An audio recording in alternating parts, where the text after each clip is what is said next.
அறிவே மனம். உங்கள் உளவியல் சகோதரி எம்எஸ்கே பிரியா. இப்படியெல்லாம் மன அழுத்தம் வருமா? எல்லாரும் மன அழுத்தம்னு சொல்றாங்க. மன அழுத்தம்னா என்ன? மனசை யாராவது அழுத்துறாங்களா? இப்போ நம்ம ஒரு வீட்லயே எடுத்துக்கோங்க. ஒரு ஹஸ்பண்ட் அண்ட் ஒய்ஃபு பேசிட்டு இருக்காங்க. ஒரு முடிவெடுக்க முடியாத ஒரு சூழல் வர்றப்ப நம்மளை சார்ந்தவங்க ஒரு முடிவெடுப்பாங்க. அது நம்மளுக்கு மன அழுத்தத்தை கொடுக்குதா? அவங்க செய்யக்கூடிய செயல் ஒன்று நல்லதுங்கிற பேரில் நம்ம ஃபேமிலிக்கு சப்போர்ட் பண்ண வருவாங்க. அது நம்மளுக்கு பாதகமா சாதகமா? பெரும்பாலும் பாதகம்தான் வரும், சாதகம் வரவே வராது. ஏன்னா எந்த உறவினர்களானாலும், இரத்த பந்தமானாலும் சரி, நம்ம பெற்றவங்களானாலும் சரி, நம்மளோட உணர்வுகள் வேற, அவர்களோட உணர்வுகள் வேற. நம்மளுக்கு சப்போர்ட் பண்ணுற மாதிரி இருக்கும், ஆனால் அதுக்குள்ள ஒரு சுயநலம் செயல்பட்டுட்டு இருக்கோம்.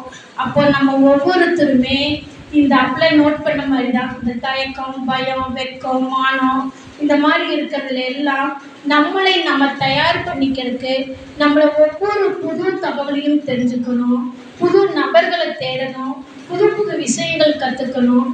இது யார்கிட்ட எந்த தவறு இருக்குதோ அந்த மாதிரி நம்ம இருக்கக்கூடாது அப்படின்னு நம்ம ஒர்க் பண்ண நம்மளுடைய அறிவு பாதை விரிவடையும்.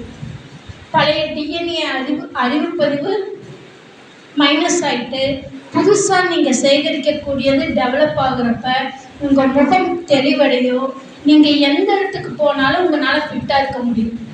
பெரும்பாலும் நம்ம ஃபிட்டாக இல்லாததுக்கும் நம்ம ஒரு குறுகி நிற்கிறதுக்கும் நம்மளுடைய வார்த்தை தடை தான்.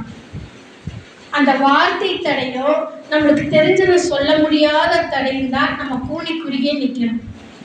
இப்போ ஒரு விசேஷ வீடே ஆகட்டும், வீட்டில் உங்கள் மகனோ மகளுக்கோ ஒரு கல்யாணம் பண்ணுறீங்க, பெரும்பாலும் பாருங்கள் பேரண்ட்ஸ் ஒதுங்கி நிற்கிறாங்க. நான் நிறைய இடத்துல பார்த்துருக்கோம். இந்த மகனோ மகளுக்கோ கல்யாணம் பண்ணுறவங்க ஒதுங்கி நிற்கிறாங்க.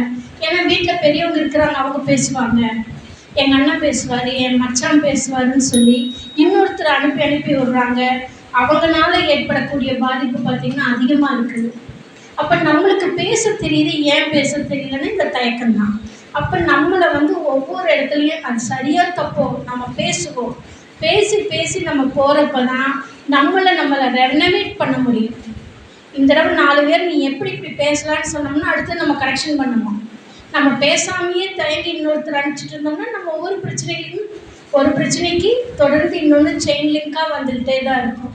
அப்போ இந்த மாதிரி தான் நம்மளுக்குள்ளேயே இருந்து வரக்கூடிய அழுத்தங்கள் தான் மன அழுத்தம்னு சொல்கிறோம். பெரும்பாலும் நம்மளை சார்ந்தவங்ககிட்ட இருந்தும் நம்மகிட்ட இருந்தும் வர்றது தான். தடைகளை நீக்கி நம்மளுடைய அறிவு பாதையை விரிவடைய செய்தால் வெற்றியும் வளர்ச்சியும் வந்து சேரும். இதற்கான ஒரு உளவியல் வழிகாட்டல் தான் எங்களுடைய நிறுவனம் எம்எஸ்கே லைஃப் கிளினிக் ஃபவுண்டேஷனில் எம்எஸ்கே மென்டாரிங் ப்ரோக்ராம் கொடுத்து கொண்டு வருகின்றோம்.